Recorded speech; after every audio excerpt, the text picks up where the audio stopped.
नमस्कार दोस्तों, स्वागत है आपका हमारे इस YouTube चैनल पर। आज का हमारा टॉपिक बहुत ही प्रैक्टिकल टॉपिक होने वाला है, क्योंकि जब आपके साथ ऐसी दुर्घटनाएं होनी शुरू हो जाती हैं, आपकी और आपकी वाइफ के अंदर दरार पड़नी शुरू हो जाती है, तो आप अपने जीवन के उस मुकाम पर खड़े होते हैं कि काफी सारी चीजें आपने अपनी वाइफ के नाम पे ली होती हैं और आप उनसे हाथ धो बैठते हैं। जी हाँ दोस्तों, चैलेंज करने के लिए आपको 10 साल, 15 साल, 20 साल कोर्ट में लड़ाई लड़नी पड़ती है।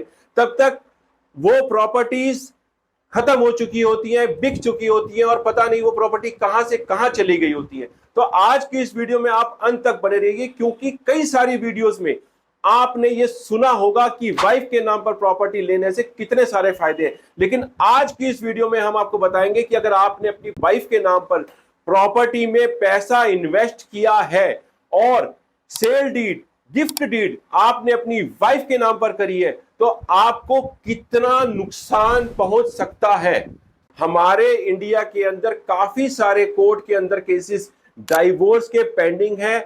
उनके पीछे कितने सारे कारण हैं, चाहे वो कारण छोटे हैं चाहे वो कारण बड़े हैं, लेकिन उस समय हस्बैंड को काफी सारी चीजों से हाथ धो बैठना पड़ता है।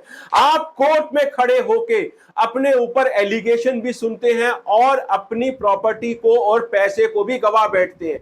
नंबर वन, जब भी आप अपनी वाइफ के नाम पे प्रॉपर्टी लेते हैं, कई सारे लोग आपको कहते हैं कि अपनी वाइफ के नाम पे रजिस्टर करा लो। अक्सर हम लोग भी जब होम लोन पास कराते हैं तो हम कस्टमर से पूछते हैं कि आप अपनी रजिस्ट्री किस नाम से कराएंगे।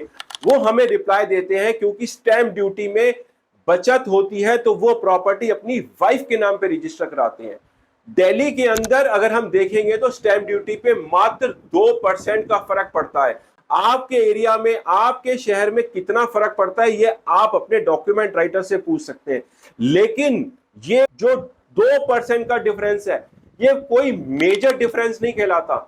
पैसा आप लगाते हैं, ईएमआई आप भरते हैं और प्रॉपर्टी की रजिस्ट्री आप लोग अपनी वाइफ के नाम पे करा देते हैं। At the time of separation अगर कोई भी प्रॉपर्टी आपकी वाइफ के नाम पर है और बाद में उस प्रॉपर्टी की म्यूटेशन हो जाती है, क्योंकि अक्सर लोग सेल डीड जब कराते हैं तो म्यूटेशन भी कराते हैं, इलेक्ट्रिसिटी बिल भी उस नाम से आना शुरू हो जाता है, आईजीएल का बिल भी नाम से आना शुरू हो जाता है, तो पूर्ण रूप से आपकी पत्नी ही प्रॉपर्टी की मालकिन कहलाएगी। हो सकता है आप कोर्ट में खड़े होकर ये कहें कि जी इसके ऊपर मैंने पैसा लगाया था, मैंने ईएमआई दी थी। ऐसा नहीं है कि सारे केसेस में ईएमआई चलती है। काफी बार हस्बैंड लोग इन्वेस्टमेंट के पर्पज से भी अपनी प्रॉपर्टी अपनी वाइफ के नाम से ले लेते हैं। आप सोच रहे हैं कि आप उसको चैलेंज कर लेंगे 10 साल बाद, 15 साल बाद, इवन 20 साल बाद, बहुत ही मुश्किल है। बेनामी प्रॉपर्टी एक्ट में आप उसको चैलेंज कर सकते हैं, लेकिन पता नहीं उस केस को लड़ने में कितने साल गुजर जाए और वो प्रॉपर्टी कहां से कहां पहुंच जाए। स्टेप नंबर 2, अगर आपकी वाइफ की डेथ आपसे पहले हो जाती है तो आपको पता है कि उस प्रॉपर्टी का दावेदार कौन होगा, वो प्रॉपर्टी किस नाम से जाएगी, उस प्रॉपर्टी पे डायरेक्ट ओनरशिप कौन क्लेम कर सकता है। आप नहीं कर सकते। जी हां दोस्तों, ये बात बहुत ही कड़वी है लेकिन सच्ची है। जिस प्रॉपर्टी को आपने लिया हो, जिस प्रॉपर्टी पे पैसा आपने लगाया हो, लेकिन आपकी वाइफ की डेथ के बाद प्रॉपर्टी का ओनरशिप आपके बच्चों का हो जाता है, आप लड़ झगड़ के उस प्रॉपर्टी को ले नहीं सकते। हो सकता है कि उस दौरान आपको कोई फाइनेंशियल लॉस हुआ हो, आपके बिजनेस में आपको जरूरत हो, आप वो प्रॉपर्टी बेच के अपना फाइनेंशियल लॉस कवर करना चाहते हो। ऐसा अक्सर होता है कि बिजनेसमैन को अगर कभी लॉस होता है तो प्रॉपर्टी बेच के, छोटी प्रॉपर्टी या प्रॉपर्टी बेच के उस प्रॉपर्टी के पैसों से अपना बिजनेस का लॉस कवर करना चाहते हैं। लेकिन चाहे आपकी वाइफ है और चाहे नहीं है, आप उस प्रॉपर्टी को बेच नहीं सकते अनटिल एंड अनलेस आपके बच्चे आपके नाम पर प्रॉपरली रेगुलिक्विशमेंट डीड नहीं कर देते। हो सकता है ऐसा कि आपने प्रॉपर्टी 20 साल पहले ली हो, 50 लाख रुपए की ली हो, आज उस प्रॉपर्टी की कीमत 1.5 करोड़ या 2.25 करोड़ रुपए हो गई हो, तब भी आप ये प्रॉपर्टी नहीं बेच सकते। हो सकता है आपकी वाइफ आपको प्रॉपर्टी ना बेचने दे, ये भी हो सकता है क्योंकि प्रॉपर्टी की मालकिन वो है, बिना हस्ताक्षर के आप वो प्रॉपर्टी बेच नहीं सकते। इधर आपको फाइनेंशियल लॉस हुए हैं, आपने सोचा था कि भगवान ना करे कभी मुझे फाइनेंशियल लॉस होगा तो ये प्रॉपर्टी या ये पैसा मैं अपने बिजनेस में लगाऊंगा। और ये सबसे बड़ी बात है दोस्तों कि भगवान ना करे, खुदा ना करे, आपकी और आपकी वाइफ के बीच में रिलेशनशिप्स खराब हो गए, डाइवोर्स होने की कगार पे है। हर डाइवोर्स का कोई ना कोई एक फाउंडेशन होता है।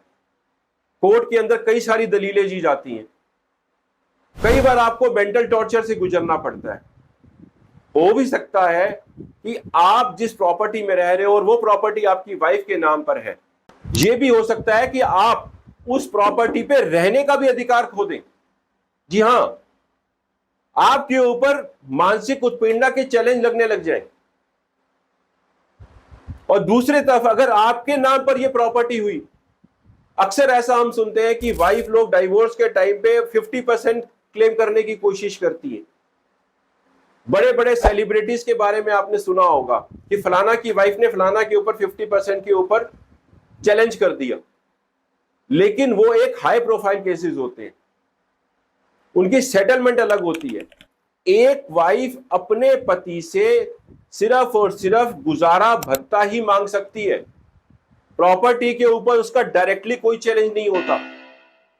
वो गुजारा भत्ता भी तब तक चलेगा जब तक उसने सेकंड मैरिज ना की हो।